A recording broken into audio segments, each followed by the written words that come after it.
Hi everyone කොහොමද ඔයාලා හැමෝම හොඳින් සතුටින් ඇති කියලා හිතනවා. ඔන්න ඉතින් මම අදත් වීඩියෝ එකක් අරගෙන ආවා. අද වීඩියෝ එක නම් ටිකක් විශේෂ වීඩියෝ එකක්.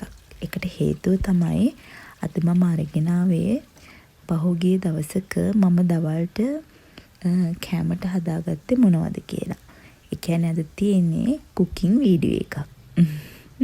මම හිතනවා ඔයාලා මේ වීඩියෝ එකටත් ගොඩක් ආස වෙයි කියලා. ඉතින් වීඩියෝ එකත් එක්ක දිගටම එකතු වෙලා ඉන්න.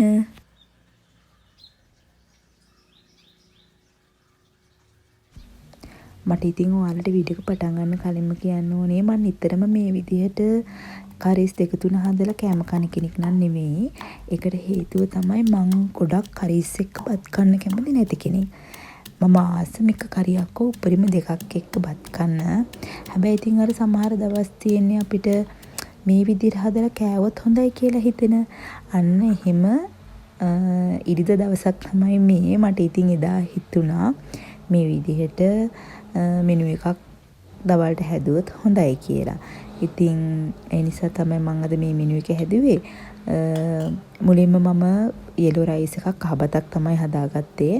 සාමාන්‍ය විදිහට ඉතින් ගුරුසුදු ලුණු එනසල් කරාමුණේ ටිකක් දාලා බටර් වල ටෙම්පරාදු කරලා ඉතින් normal විදිහට මම yellow rice එක හදාගත්තා. සම්බහාලින් තමයි yellow rice එක හදාගත්තේ.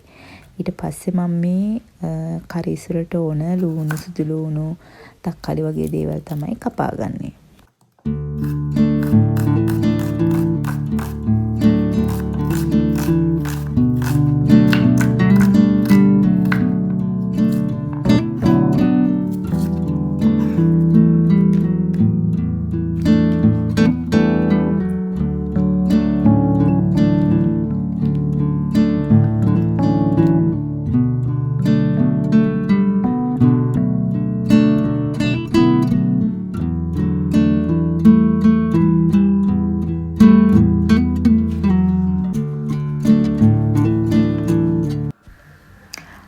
ඔයාලට මට කියන්න බැරුණානේ අද මෙනු එක. අද මෙනු එක තමයි කාබතයි අඹ ඇඹුලට. අඹ ඇඹුලක් හදලා චිකන් කරි එකක් හදලා ගෝව මැල්ලුමක්. ඉතින් මම මේ මුලින්ම හදන්නේ අඹ ඇඹුල හදාගන්න. ඉතින් අඹ ඇඹුලට ඕන කරන අපි කබල බෙද ගන්නවා කියලා කියන්නේ. අන්න ඒ විදිහට මිරිස් කුඩු කහගුරු ටිකක් කබල බෙද ගන්න තමයි මේ මුලින්ම හදන්නේ.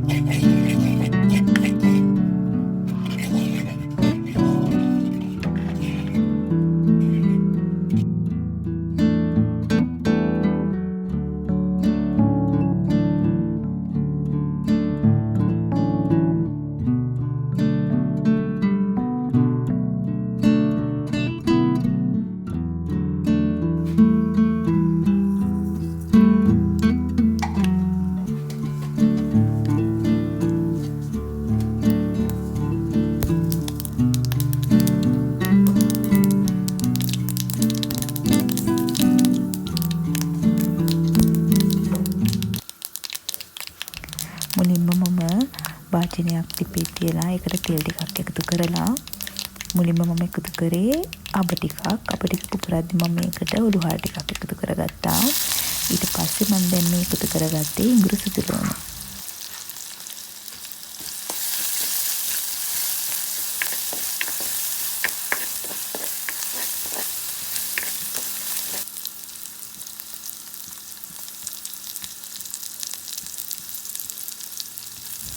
ඉඟුරු සුදු ලුණු ටික රන්වන් පාට වීගෙන වගේ එනකොට මම මේකට බී ලුණු අමු මිරිස් ටිකක් එතකොට රම්ප කරපිංච ටිකක් තමයි එකතු කරගත්තේ.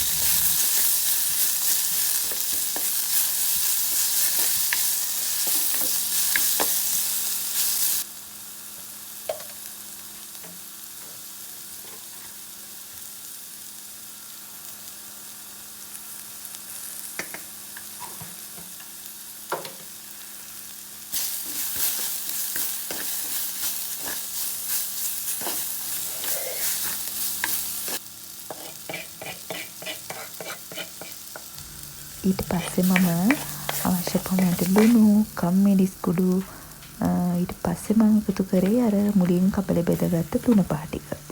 ඒ ටිකත් පොඩ්ඩක් කවලම් කරලා දැන් මම මේ අඹ ටික තමයි එකතු කරගන්නේ.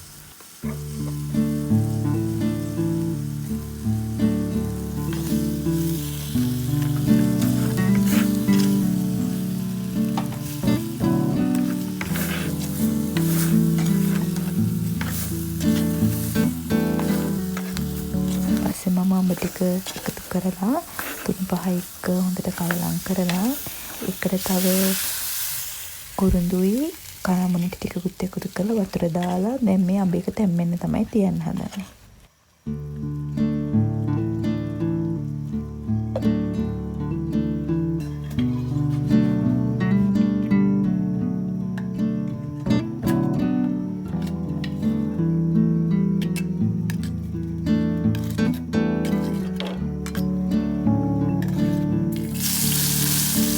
දැන් මම මේ හදන්නේ අර 3-5 බෙදගත්ත භාජනේ තියෙන්නේ. අන්න ඒ භාජනේටම තෙල් ටිකක් එකතු කරලා ඉඟිරි සුදු ලුණු බෙදෙන්න දාලා චිකන් කරි එක හදා ගන්නවා.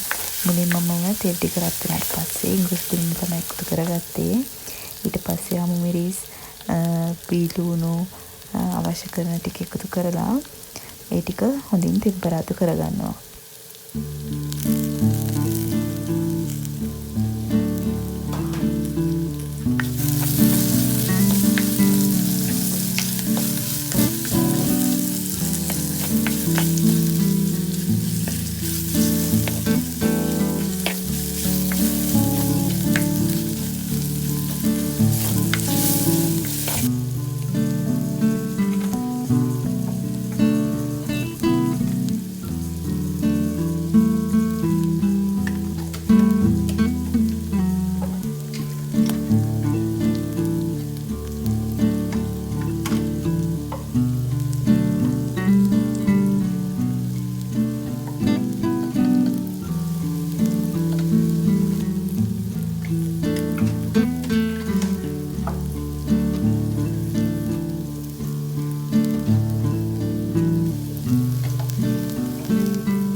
ඉතින් අවශ්‍ය තුන පාටිකත් එකතු කරලා මම චිකන් ටික තමයි එකතු කරගත්තේ.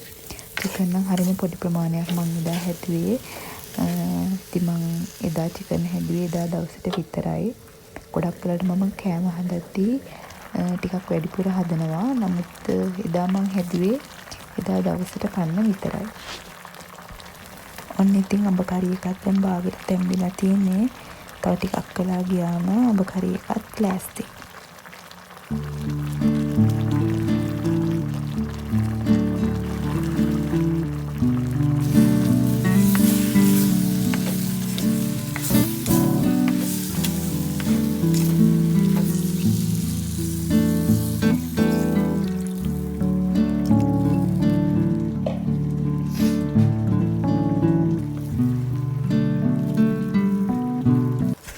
මම දැන් චිකන් කරි එක තැම්බෙන්න වතුරත් එකතු කරලා චිකන් කරි එක වහලා දැන් මේ ඉක්මනට මම ගෝවා මෙල්ලුමට ගෝවා ටික තමයි කපාගන්නේ.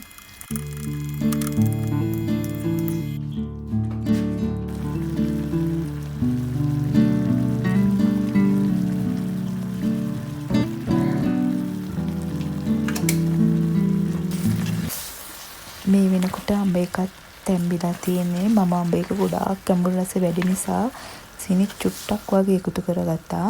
හැබැයි මේ සීනි එකතු කරා කියලා ලොකු පෙනෙන රසක් නම් තිබ්බේ නැහැ. අර ගොඩක් අඹුල හින්දා තමයි මම සීනි ටිකක් එකතු කරගත්තේ.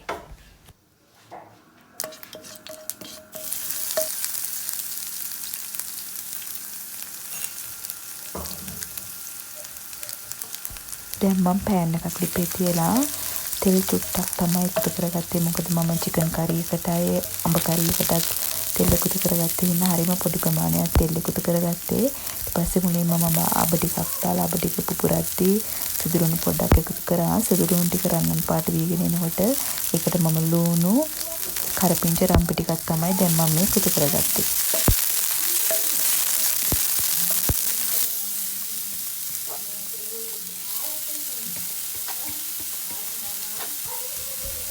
ඊට පස්සේ මම මේ පොල් කහ ටිකක් ලුණු ටිකක් එකතු කරලා කවලම් කරගත්ත ගෝවා ටික තමයි පෑන් එකට එකතු කරගත්තේ. ඔන්න දැන් මගේ කෑම ටික සේරම හදලා ඉවරයි. බලන්නකො ඉතින් කෑම හොඳද කියලා. කෑම රස පාට වගේම රසටම තිබුණා.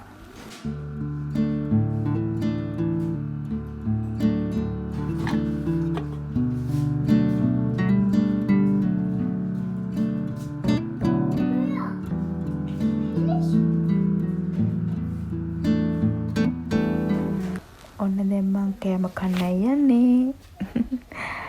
මට කියන්න අමතක වුණානේ. එදා ඔය මෙනු එකට පපඩම් තිබ්බනම් තමයි ගොඩක් ගැලපෙන්නේ. ඉතින් මගේ ළඟ එදා පපඩම් නම් තිබ්බේ නැහැ. හැබැයි ඉතින් පපඩම් වල තනියම කන කලින් දවසේ හදපු කට්ලට් වගේක් තිබුණා. ඉතින් එකකින් කට්ලට් එකකුත් මං එකතු කරගත්තා. හරිම රසයි මේ මෙනු එක. ඉතින් ඔයාලා මේ මෙනු එක හදලා නැත්නම් මේ විදිහේ මෙනු එකක් හදලා බලන්නකෝ.